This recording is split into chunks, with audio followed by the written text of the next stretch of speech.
Hello la team Trader Rentable, j'espère que vous avez la forme. Aujourd'hui, on va parler crypto-monnaie. Et vous allez le voir, il existe de multiples façons de se créer des revenus passifs avec les cryptos. Comme pour les devises fiduciaires, la détention de crypto-monnaie permet de dégager des plus-values sur les investissements grâce aux intérêts qui en découlent. Pour engranger ces revenus dits passifs, plusieurs méthodes sont donc à votre portée. Aujourd'hui, on va ni plus ni moins vous présenter 7 façons de se constituer une source de revenus régulier avec pour chacune de ces sources, ses avantages et ses inconvénients.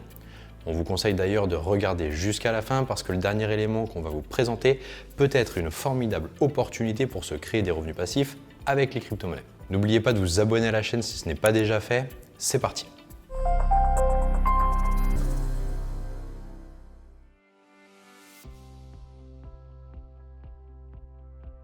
On commence avec le stacking, c'est probablement une des méthodes les plus simples pour percevoir un revenu passif. Le stacking pourrait être comparé au taux d'intérêt offert par les banques pour l'argent que vous déposez sur leur compte. Oui, le stacking fonctionne sur le même principe. Il s'agit d'obtenir une récompense en mettant ses coins ou ses tokens sur une plateforme et d'en obtenir un revenu passif en retour. La seule condition pour que cela fonctionne, c'est que le protocole du réseau doit utiliser le Proof of Stake comme algorithme de consensus ou une de ses variantes.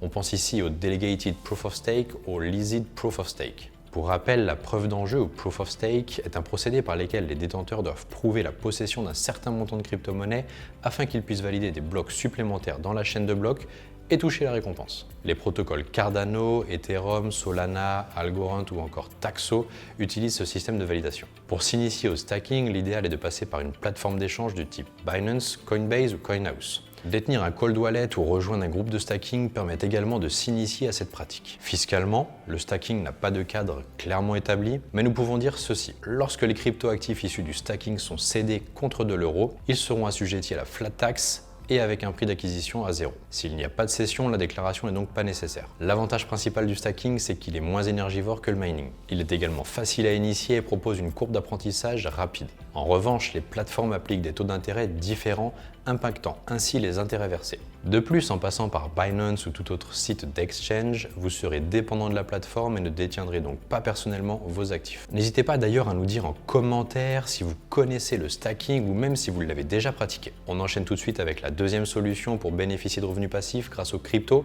les masternodes.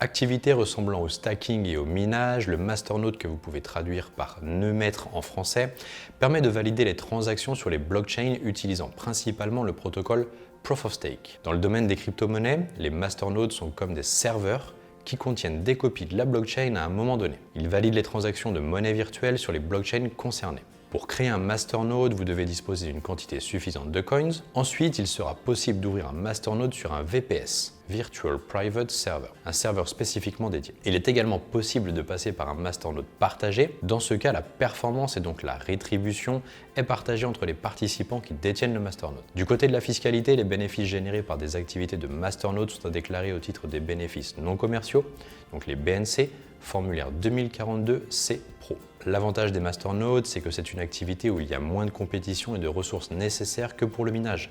Par contre, la programmation du serveur n'est pas destinée aux néophytes. On enchaîne donc maintenant avec la troisième solution pour se créer des revenus passifs en crypto, qui est potentiellement la plus connue, le minage.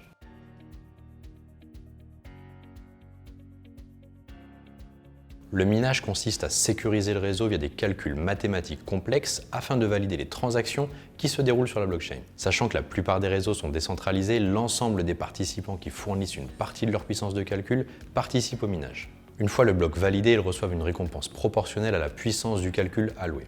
Autrefois associé principalement au Bitcoin, le minage peut être également effectué avec les crypto-monnaies qui utilisent un système de validation de type Proof of Work, tels que Litecoin, Monero ou Bitcoin Cash. Pour devenir mineur, il faut avant tout être bien équipé. Cette activité nécessite des cartes graphiques et des processeurs très performants, voire même des circuits intégrés spécialement conçus pour ce but. L'investissement initial peut donc s'avérer onéreux. Le minage peut ensuite être effectué via sa propre machine ou en rejoignant un pool de mineurs. Dans ce second cas, les gains dépendent de votre participation au sein du regroupement de mineurs. Plus vous contribuez à valider un bloc, plus le bénéfice reçu est important. Il est donc virtuellement impossible de savoir par avance combien peut rapporter le minage au sein de ces coopératives de mineurs. Par ailleurs, on peut se poser aussi la question légitime de savoir si le minage est une pratique rentable, eu égard à l'énorme ressource qu'il consomme. Plus le matériel matériel dispose d'une puissance de calcul élevée, plus la consommation électrique va être importante. D'où l'importance de connaître le coût de l'électricité afin de déterminer la rentabilité de cette pratique. En France, le coût moyen est d'environ de 0,15 € par kWh,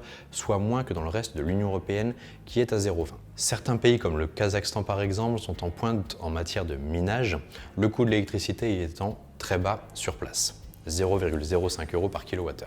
Enfin, et contrairement à la vente occasionnelle de crypto-monnaies, qui elle est soumise au prélèvement forfaitaire unique, le PFU, les gains liés aux activités de minage relèvent des bénéfices non commerciaux, conformément d'ailleurs à l'article 92 du Code général des impôts. Le Proof of Work sécurise efficacement les transactions et le réseau, rendant les tentatives de piratage extrêmement difficiles. En revanche, du côté des inconvénients, on pense aux dépenses énergétiques qui sont telles que le minage est encore aujourd'hui une activité peu écologique. De plus le prix de l'électricité est élevé, moins l'activité est rentable. Passons désormais aux prêts.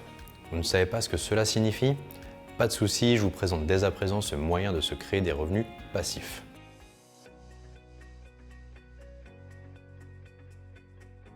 Comme son nom l'indique, le prêt est la pratique qui consiste à allouer une partie de ses coins ou de ses tokens pour financer un projet. Une fois que celui-ci est abouti, le prêteur retrouve sa somme initiale avec des intérêts en plus. Il existe une condition requise pour l'emprunteur, un collatéral, c'est-à-dire une quantité de crypto-monnaie mise en caution qui correspond de 2 à 7 fois la somme empruntée qui doit lui être verrouillée. Une somme importante garantissant au prêteur que les devises engagées ne le sont pas pour rien. Fortement développé dans le sillage de la DeFi, donc la finance décentralisée, le prêt peut être réalisé via plusieurs sites spécialisés en cette activité. On pense ici à Hodnot, YouHodler, Nexo, Aave, etc. Le prêt est idéal pour un investissement à long terme en raison de taux avantageux. En contrepartie, malgré le collatéral important, il est difficile de connaître la solvabilité de l'emprunteur.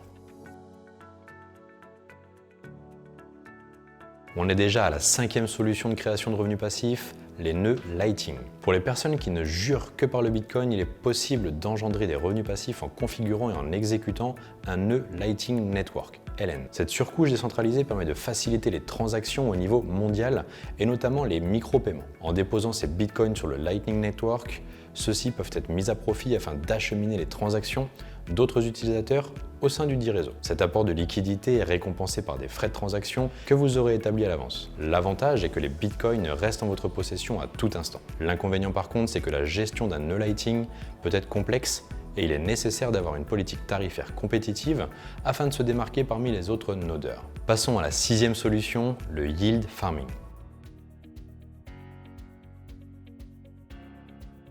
Le yield farming ou agriculture de rendement est une pratique consistant à placer son capital dans un liquidity pool, sorte de fonds de crypto au sein duquel d'autres utilisateurs peuvent y déposer leurs devises numériques. Puisque les protocoles DeFi nécessitent un capital important pour fonctionner, les participants sont récompensés pour avoir soutenu l'écosystème en apportant leur avoir et en stackant des tokens ERC20, des jetons standards créés et échangés sur la plateforme Ethereum et des stablecoins, des monnaies numériques adossées à une valeur refuge stable comme le dollar ou l'or. L'avantage du yield farming, c'est que la rémunération est à la hauteur du risque encouru. Vous êtes libre de choisir. En revanche, chaque transaction étant imposable, les conséquences fiscales sont non négligeables et parfois difficiles à mesurer. Et le dernier moyen de se créer des revenus passifs avec la crypto-monnaie a fait l'actualité en 2021. On pense ici aux redevances NFT.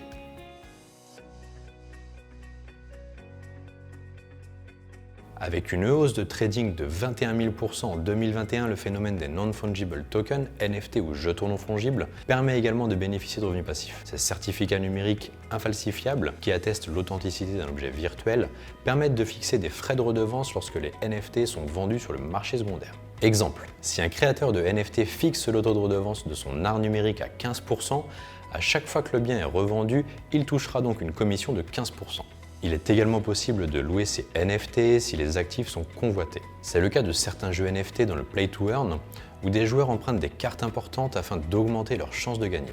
OpenSea est la place de marché de référence pour les NFT, tandis que ReNFT se spécialise dans la location de NFT. L'essor de NFT est tellement rapide que l'administration fiscale n'a pas encore posé de cadre légal lié à ces actifs. Jetons numériques, œuvres d'art ou biens incorporels, ces 3 statuts ont des taux d'imposition différents. Un fiscaliste bien informé pourra vous aider à prendre la meilleure décision en fonction de la situation. Vente ou achat de NFT, montant engagé, etc.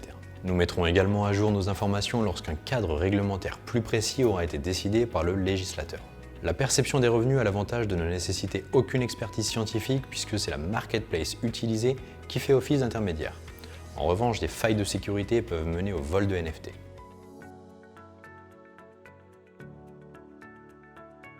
Et voilà, on arrive déjà à la fin de cette vidéo. Comme vous pouvez le voir, faire travailler ces crypto-monnaies pour se générer des revenus passifs, c'est possible.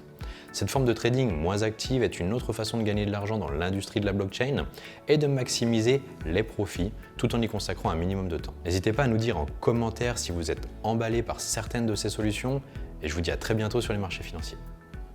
Vous avez aimé cette vidéo? N'hésitez pas à mettre un pouce bleu. Vous souhaitez en savoir plus sur l'investissement sur les marchés financiers? Nous vous avons préparé une formation gratuite qui est disponible en haut à droite de la vidéo et dans la description. À bientôt pour une prochaine vidéo.